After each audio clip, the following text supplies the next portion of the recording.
Hello everyone, my name is Gaurav and welcome to the channel. Friends, इस video के अंदर मैं बात करना चाहूँगा आपके मोस्ट इंपॉर्टेंट टॉपिक के बारे में जो आप मुझसे इंस्टाग्राम पे कई बार पूछ चुके हो। जो क्लास 10th के बच्चे हैं, हाल ही फिलहाल में उनका रिजल्ट आने वाला है अब जल्द ही, तो उनके मन में कन्फ्यूज़न चल रही है कि अब आने वाले टाइम में हम कौन सी स्ट्रीम ले, आर्ट्स ले, कॉमर्स ले या फिर साइंस ले। बहुत सारे बच्चे कन्फ्यूज़ रहते हैं और मतलब ये टाइम ही ऐसा होता है गाइस, ये एज ही ऐसी होती है कि आपको इतना नहीं पता होता, नहीं इतने अवेयर होते आप कि आगे आपको क्या प्लान करना चाहिए। तो चलिए इस टॉपिक के बारे में डिस्कस करते हैं। और गाइस ये वीडियो बहुत इंपॉर्टेंट होने वाली है, आप इस वीडियो को पूरी सा भी पार्ट आप स्किप मत करिएगा।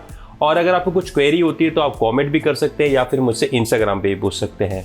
और फिर अगर आप मेरे चैनल पर नए हैं और अभी तक आपने सब्सक्राइब नहीं किया है, नीचे लाल कलर का बटन होगा, उसने आपको दबाया नहीं है और साथ में बेल आइकन का बटन होगा, उस पर भी आपने क्लिक नहीं करके ऑल पे क्लिक नहीं किया है, तो प्लीज़ इसे कर लीजिए ताकि आपको आने वाली वीडियोस के नोटिफिकेशन मिलते रहे।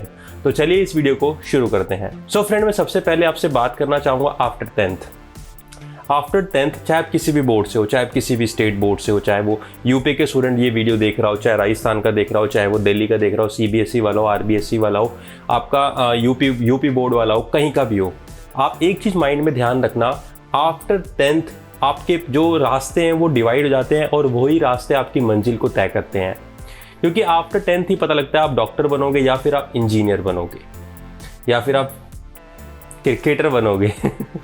ये तो कहने वाली बात है गाइस। देखो, स्टडी से अगर मैं रिलेट करके बात करूँ तो अभी हाल ही फिलहाल के अंदर क्या है, अभी बच्चों का जो मन होता है, सिनेरियो होता है, उनके दिमाग में क्या चलता है, मैं प्रैक्टिकल चीज़ पे बात करूँगा इस वीडियो के अंदर।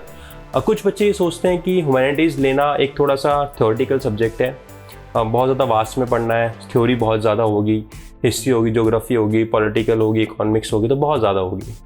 उसके बाद जो कॉमर्स लेना चाहते हैं उसमें आपकी कैलकुलेशन ज़्यादा होती है और आपकी साइंस वाले स्टूडेंट के अंदर वहाँ पे फॉर्मूलेज वगैरह हो गए, आइडेंटिटीज़ हो गई, आपकी केमिकल फॉर्मूलेज हो गए, क्वेश्चंस हो गए, मैथमेटिक्स की। अगर आप नॉन मेडिकल ले रहे हो तो मैथमेटिक्स जी भर के होती है उसके अंदर, आप मेडिकल ले रहे हो तो बायोलॉजी जी भर के होती है उसके अंदर। बहुत सारी कन्फ्यूज़न रहती है बच्चों के मन में कि किस लाइन में जाना है, क्या करना है।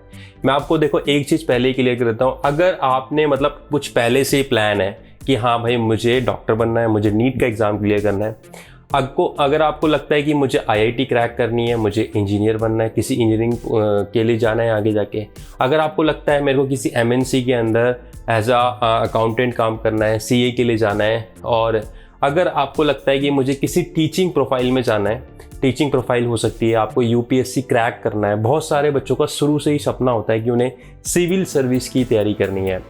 तो गाइस देखो, मेरा ये सजेशन है कि आप अगर सिविल सर्विस की तैयारी करने वाले हो आने वाले टाइम के अंदर, तो प्लीज़ आप ह्यूमैनिटीज़ पे फोकस करिए। अब ये नहीं कह रहा मैं कि साइंस वाले क्रैक नहीं कर सकते, कॉमर्स वाले नहीं करते, लेकिन जो ह्यूमैनिटीज़ वाले स्ट्रीम वाले होते हैं उनके लिए थोड़ा सा यूपीएससी ईजी होता है इन कंपैरिजन टू दो स्टूडेंट। सो आप मेरे को मतलब इतना ही मैं आपको क्लियर करना चाहूँगा, अगर आप यूपीएससी के लिए जा रहे हो तो आप ह्यूमैनिटीज़ पे फोकस करिए। जी हाँ, और एक चीज़ और, अगर आप किसी इंजीनियरिंग लाइन के लिए जाना चाहते हैं और या फिर डॉक्टर लाइन के लिए जाना चाहते हैं तो आपको बेसिकली वहाँ पे साइंस ही लेना कंपलसरी है। आपको डॉक्टर बनना है, चाहे आपको नर्सिंग का कोर्स करना है, चाहे कोई गर्ल ये वीडियो देख रही हो, तो आप साइंस लेंगे तो ज़्यादा अच्छा है, उसमें स्कोप ज़्यादा होगा आपके लिए। एक आइडेंटिटी बन जाएगी कि हाँ ये बच्चा साइंस लेके आगे बढ़ा है और आगे ही बढ़ता रहा है उसी लाइन के अंदर। मेडिकल साइंस लीजिए आप, उसके बाद आप नीट का एग्ज़ाम क्रैक कीजिए, अपना नियर बाय जो भी आपका हॉस्पिटल के अंदर नाम आता है, कॉलेज के अंदर नाम आता है, 5 ईयर्स वहाँ पे अपने डिवोट करिए और डॉक्टर आप बन जाओगे। अगर आप इंजीनियरिंग के लिए जाना चाहते हैं तो इंजीनियरिंग सेम होता है गाइस, 4 साल की डिग्री होती है इंजीनियर की, 8 सेमेस्टर्स होते हैं। आपको आईआईटी के लिए आपको एग्ज़ाम क्रैक करना होता है जो कि होता है जेई एडवांस, जेई मेंस का। आप जेई का एग्ज़ाम क्रैक करिए, आपके कॉलेजेस में आपकी रैंक वाइज से आपका नाम आएगा और जाके पढ़ाई करिए 4 साल, और आपका हो सकता है कैंपस सिलेक्शन हो जाए और लाइफ चेंज हो जाए कॉलेज के बाद। ये साइंस वाले स्टूडेंट्स की बात होगी। बात करता हूँ कॉमर्स वाले स्टूडेंट्स की बात, जो कॉमर्स लेना चाहेंगे। कॉमर्स के बाद आपके पास कई ऑप्शन खुल जाते हैं। आप अकाउंटेंट्स की लाइन में जाना चाहते हैं, आप जा सकते हैं। आप सीए बनना चाहते हैं, बन सकते हैं। आप प्रोफेसर बनना चाहते हैं, बन सकते हैं। आप टीचिंग लाइन में जाना चाहते हैं, जा सकते हैं। कॉमर्स के बाद भी आपके पास बहुत सारे रास्ते खुल जाते हैं। आप गवर्नमेंट जॉब के लिए जाना चाहते हैं तो तीनों ही स्ट्रीम के सारे रास्ते आपके पास खुले हैं। लेकिन जो एक साइंस ऐसी स्ट्रीम है जहाँ पे आपको ज़्यादा रास्ते मिलेंगे। क्योंकि एक वो कहते हैं एक मास्टर की है जो साइंस, जो आपके सारे रास्ते खोल देती है। साइंस पढ़ के आप कॉलेज के अंदर फिर से दोबारा बीकॉम ले सकते हैं, लेकिन आप कॉमर्स पढ़ के साइंस वाले सब्जेक्ट कॉलेज में नहीं ले सकते, केमिस्ट्री ऑनर्स नहीं कर सकते। लेकिन यहाँ पे साइंस पढ़ के क्लास 12th के अंदर आप बीकॉम कर सकते हैं आफ्टर 12th। सो ये जो साइंस को रखा गया है उसको मास्टर की रखा गया है कि आफ्टर 12th आपके पास बहुत सारे ऑप्शंस होते हैं साइंस लेने के बाद। लेकिन 11th और 12th में आपको साइंस भी तो पढ़ना थोड़ा सा टफ होगा ना, तो उस चीज़ को सोच समझ के चलना। तो ये तो मैंने आपको क्लियर कर दिया तीनों स्ट्रीम के स्कोप्स वगैरह। अगर कुछ डाउट है तो आप पूछिएगा इंस्टाग्राम पे या फिर नीचे कमेंट कीजिएगा। अब बात करते हैं कि आपका इंटरेस्ट। जी हाँ, आपका इंटरेस्ट एक ऐसी चीज़ है ना गाइस, जो कि लाइफ को ऐसे करके ऐसे कर देता है। अगर इंसान का इंटरेस्ट हुआ तो उसकी लाइफ सीधी चलती रहती है, अगर इंटरेस्ट नहीं हुआ फिर भी वो चीज़ कर रहा है तो फिर वो ऐसे ऐसे चलता है, स्लो।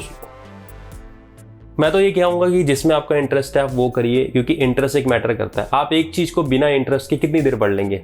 1 दिन, 2 दिन, 10 दिन, 1 महीना, पूरी ज़िंदगी नहीं पढ़ पाएंगे ना बिना इंटरेस्ट के। लेकिन जिसमें आपको इंटरेस्ट होगा ना, तो आप उसे 1 दिन, 2 दिन, पूरी ज़िंदगी भी पढ़ सकते हैं।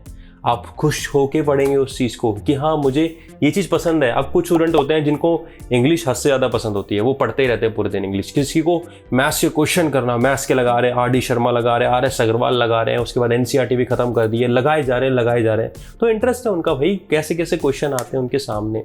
तो गाइज ये होता है, सबसे पहले आपको अपना इंटरेस्ट देखना है, मेरा इंटरेस्ट किस चीज़ में है। गाइज सबसे पहले आप अपना इंटरेस्ट देखेंगे, उसके बाद आपको अपनी डेस्टिनी डिसाइड करनी है कि आपको कौन सी सी में जाना चाहिए। उसके बाद आपको उस रास्ते पे चलना है और एक रास्ता ऐसा तय करना कि आगे जाके कभी ठुकराओ ना। मतलब ये मत सोचना कि मैं 11th-12th के अंदर साइंस ले लूँ और फिर एवरेज मार्क्स लेके आगे बढ़ जाऊँ, नहीं है पॉसिबल। अगर आप साइंस ले रहे हो तो आपके अच्छे मार्क्स आने चाहिए, कॉमर्स ले रहे हो तब भी अच्छे आने चाहिए, ह्यूमैनिटीज़ के अंदर भी आपके अच्छा स्कोर आना चाहिए, वरना कोई फ़ायदा नहीं है सिविल सर्विस का। जब तक आपको आपका बेसिक क्लियर नहीं है तो कैसे सिविल सर्विस एग्ज़ाम क्रैक करोगे। ग्रेजुएशन के बाद मैं आपको बता रहा हूँ, जो बच्चे सिविल सर्विस की तैयारी करते हैं सबसे पहले NCERT उठा के पढ़ते हैं। तो क्यों ये टाइम वेस्ट करोगे, आप NCERT दोबारा उठा के पढ़ोगे। आप अभी से फोकस करना शुरू करिए अगर आपका वो टारगेट है तो।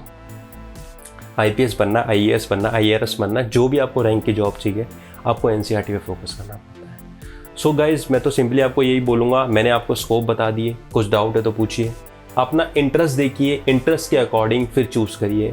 कुछ डाउट है उसके रिगार्डिंग भी, कुछ पर्सनल क्वेरी है तो इंस्टाग्राम पे पूछिए, मेल ID करिए, मेल करिए मुझे, जैसा आपको ठीक लगता है आप करिए।